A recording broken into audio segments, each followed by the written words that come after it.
So there has been activity in the Ahmaud Arbery case, and it involves the FBI. And it looks like some of the officials, notably the two DAs who didn't do anything for 2.5 months, as well as some of the authorities in the police department, may be criminally investigated. Yeah, for the thing, like you said, Harvey, the things that didn't happen for 2.5 months, arrests, and other things that did happen, alleged cover-ups of information regarding communications that the police had with citizens, with Gregory McMichael. All of this now under a microscope by the feds. The feds are looking at all of this very closely. So the family attorney, the Arbery family attorney, is Lee Merritt, and he joins us. Lee, is this about the local police in Glynn County who for 2.5 months did not make an arrest, even though they had that video that everyone just discovered last month, but they had that video and still didn't make any arrests?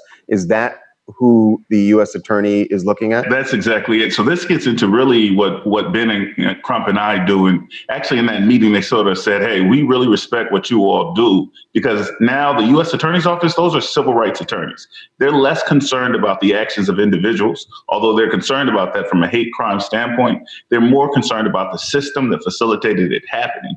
And so they're looking at the text message, for example, from a Glynn County police officer to a citizen, and how that coordinated effort caused 3 men on February 23rd to murder Ahmaud Arbery, right? And then they're thinking, who knew about this, either before, during, or after? And why wasn't this a part of the investigation? More importantly, when it got up to the district attorney's office, like George Barnhill, why was he actively participating in covering this information up? And what kind of corruption is this actually revealing in the South Georgia legal apparatus? We're talking about in the 1983 statute, the Civil Rights Act, is based off the 14th Amendment, where we talk about the Equal Protections Clause, where all citizens are supposed to get the same protection under the law. And, and this case makes it clear that all Black citizens in South Georgia aren't getting the same protection under the law. This is a vast conspiracy at this point. A lot of people were surprised to see Mr. William Bryan arrested.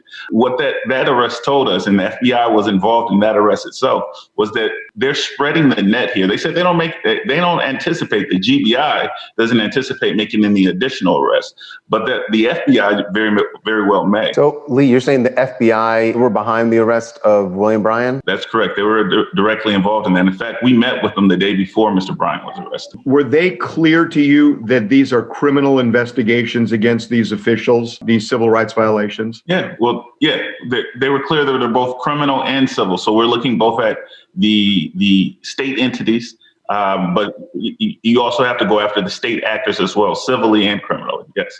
Some really dramatic testimony in the Ahmaud Arbery case, because all 3 of his alleged murderers were in court by video this morning. They are still in Glynn County Jail, but they appeared, you can see, by a video monitor for a preliminary hearing. This is basically to present to the judge the evidence they have so that the judge can determine whether or not there's enough to go forward with a trial here. So prosecutors put one of the Georgia Bureau of Investigation detectives, put him on the stand to testify about what he's discovered in this case. And I got to tell you, we've seen the video, and the video is graphic, it is tragic, it is horrifying. But when you add to it what this detective says he heard about the scene, it is really, really alarming. So this is the detective talking about moments after the killing, what he was told Travis McMichael said. Travis McMichael is the one who pulled the trigger during the scuffle with 30 to 34-year-old. Right. So here's the detective. Mr. Bryan said that after the shooting took place, before police arrival, while Mr. Arbery was on the ground, that he heard Travis McMichael make the statement. Blanking N-word. That's what he was told by William Bryan. Now, remember, William Bryan himself is the third man who is involved, who was the third alleged murderer here. He is the one who actually recorded that video as he was following Ahmaud Arbery from behind. The detective also testified about William Bryan's actions that day as he was driving behind Ahmaud Arbery. And when you hear him talk about this, it really sounds like he was hunting him. That's the way it sounds. There were many twists and turns around that neighborhood as he tracked down Ahmaud Arbery. Yeah, and what he said, Charles, I mean, essentially, William Bryan was using his truck to try and box Ahmaud in. He'd try and go one way. William Bryan would maneuver his truck. The McMichaels were coming from the other way. He also testified that they had found traces or pieces from a white cotton T-shirt that were consistent with those of the one that Ahmaud was wearing. They found traces of that on William Bryan's truck. So unclear if contact was ever made between him and the truck. Right. But another thing that was interesting, they brought up Travis McMichael's social media history, and he frequently used racial slurs, and that's kind of the picture they painted of this guy. And it seems to be an accurate one.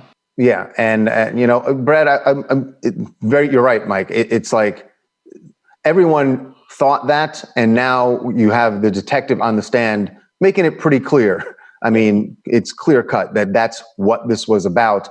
And I know there was another part where the detective said that that the older McMichael, that Gregory McMichael, had said something to the effect of, "I didn't know Ahmaud Arbery, but I instinctively knew that he was a criminal." Well, what are you basing that on, other than the color of his skin? Right. And the GBI has said that there's no evidence that Ahmaud Arbery committed any crime, took anything from anywhere. So, right, there would seem to be only one thing, one reason why he made that assumption. And it's racist and it's despicable. Brad, one other question about the racial slur that was allegedly used by Travis McMichael. Mm-hmm. Why did the police address why did William Bryan tell police? Because that makes it sound like William Bryan is dropping a dime on Travis McMichael. So were they working together, or did they address that? From what they described, he was just working to box him in.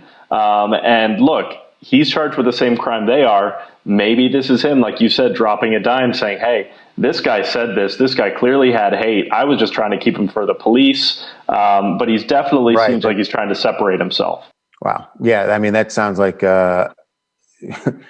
I don't know, no honor among thieves. That testimony is really shocking.